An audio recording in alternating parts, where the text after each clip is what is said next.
क्या कभी सोचा है कि चंद लाइनों की एक कहानी भी किसी की रातों की नींद उड़ा सकती है? आज हम एक ऐसी ही वायरल हॉरर कहानी को समझने वाले हैं। ये कहानी साबित करती है कि सबसे बड़ा डर अक्सर सबसे छोटी कहानियों में ही छिपा होता है। चलिए देखते हैं इसके पीछे की कला क्या है। कहानी की पहली लाइन ही एक ऐसी चेतावनी है जो सीधे दिल में उतर जाती है। कुछ दरवाजे कभी नहीं खुलने चाहिए। देखिए, ये सिर्फ एक लाइन नहीं है। ये हमारी उस आदत को चुनौती देती है ना, जो हमें मना किए हुए काम करने के लिए उकसाती है। और बस यहीं से खतरे की घंटी बजना शुरू हो जाती है। किसी भी अच्छी हॉरर कहानी के लिए ना सबसे जरूरी होता है माहौल बनाना। और इस कहानी में राइटर ने बिल्कुल क्लासिक तरीका अपनाया है, अकेलापन और तूफान। सोचिए, ये दो चीजें जब एक साथ मिल जाती हैं तो एक ऐसा माहौल बनता है जहां लगता है कुछ भी गलत हो सकता है। तो सीन कुछ ऐसा है कि एक तूफानी रात है, बिजली कड़क रही है और जोरों की बारिश हो रही है।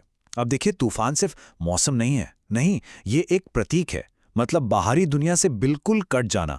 और सिर्फ ये शब्द सुनने से ही ना एक अजीब सी बेचैनी होने लगती है। और यही बेचैनी इस कहानी की जान है। और इस भयानक तूफान के बीच में कौन है? अमन। घर पर एकदम अकेला। पेरेंट्स शहर से बाहर हैं और तूफान ने उसे दुनिया से जैसे अलग थलग कर दिया है।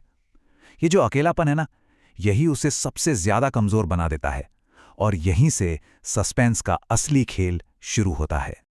और फिर कहानी में आता है वो एक पल जो सब कुछ बदल के रख देता है। एक ऐसी घटना जो अमन के सेफ्टी के एहसास को तोड़कर रख देती है और असली डर को सीधे उसके दरवाजे पर ले आती है। और वो क्या है?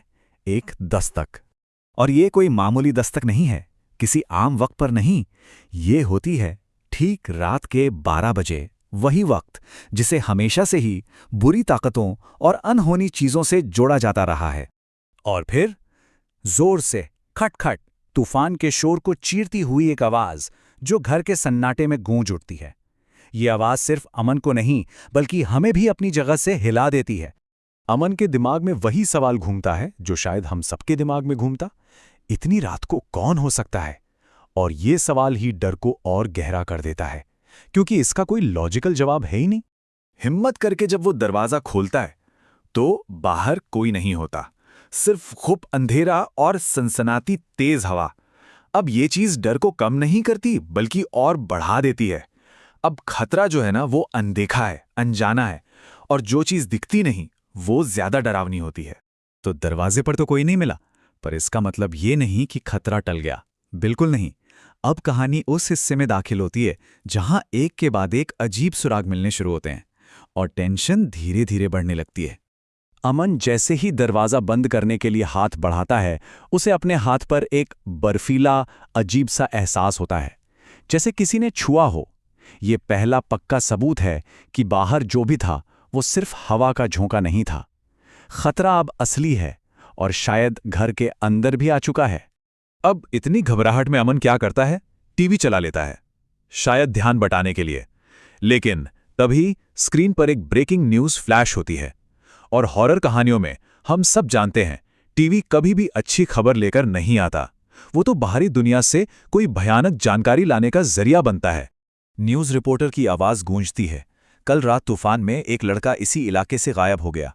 अब ये खबर सिर्फ एक न्यूज नहीं है, ये बहुत ज्यादा मिलती जुलती है। इसे कहते हैं फोरशैडोइंग, मतलब आने वाली घटना का एक इशारा देना। एक तूफानी रात, एक गायब लड़का, ये सब सिर्फ एक इत्तेफाक तो नहीं हो सकता है ना?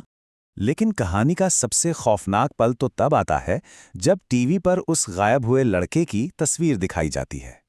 और उस तस्वीर में जो लड़का था वो कोई और नहीं, वो खुद अमन था। ये है कहानी का पहला बड़ा ट्विस्ट। इसे कहते हैं डॉपलगैंगर या हमशक्ल का कॉन्सेप्ट। और पता है ये इतना डरावना क्यों होता है? क्योंकि ये हमारी पहचान पर ही सवाल उठा देता है कि अगर एक और मैं है तो फिर असली मैं कौन हूं? ये ट्विस्ट पूरी कहानी को घुमा देता है। सवाल बाहर कौन है से बदलकर अंदर कौन है हो जाता है। और अब कहानी अपने सबसे डरावने, सबसे ऊंचे मोड़ पर पहुंचती है। वो पल जब सच का आमना सामना होता है। टीवी पर इस नामुमकिन सच को देखते ही अमन के होश उड़ जाते हैं। वो डर के मारे तेजी से पीछे मुड़ता है और उसे एहसास हो जाता है कि वो कमरे में अब अकेला नहीं है। और जो वो देखता है वो किसी भी बुरे सपने से ज्यादा डरावना है। उसके ठीक सामने उसी का हमशक्ल खड़ा है, एकदम वही चेहरा, वही कपड़े। लेकिन एक फर्क है, एक बहुत बड़ा डरावना फर्क।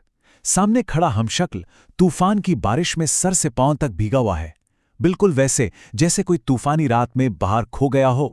और फिर वो भीगा हुआ हमशक्ल बहुत धीरे से कहता है, मैं कल रात से दरवाज़ा खटखटा रहा हूं। बस ये एक लाइन सब कुछ साफ कर देती है। अगर असली अमन कल रात से बाहर दरवाज़ा खटखटा रहा है, तो फिर घर के अंदर कौन है? तो असली अमन कौन है? ये सवाल कहानी को उसके अंत तक ले जाता है। लेकिन एक अच्छी हॉरर कहानी की तरह ये जवाब देने से ज्यादा हमारे जहन में और भी गहरे सवाल छोड़ जाती है। उस भयानक खुलासे के ठीक बाद ही कमरे की लाइटें टिमटिमाती हैं और फिर सब कुछ अंधेरे में डूब जाता है। और ये अंधेरा सिर्फ रोशनी का जाना नहीं है, नहीं, ये इस बात का प्रतीक है कि सच अब हमेशा के लिए गायब हो चुका है। अगली सुबह घर का दरवाजा खुला मिलता है, लेकिन अंदर कोई नहीं होता। अमन कभी नहीं मिलता। कहानी एक ठंडे, सपाट सच पर आकर खत्म हो जाती है, जो रात में हुई घटनाओं की भयावह हकीकत पर मोहर लगा देती है। तो ये कहानी हमें एक सीख देती है, एक चेतावनी।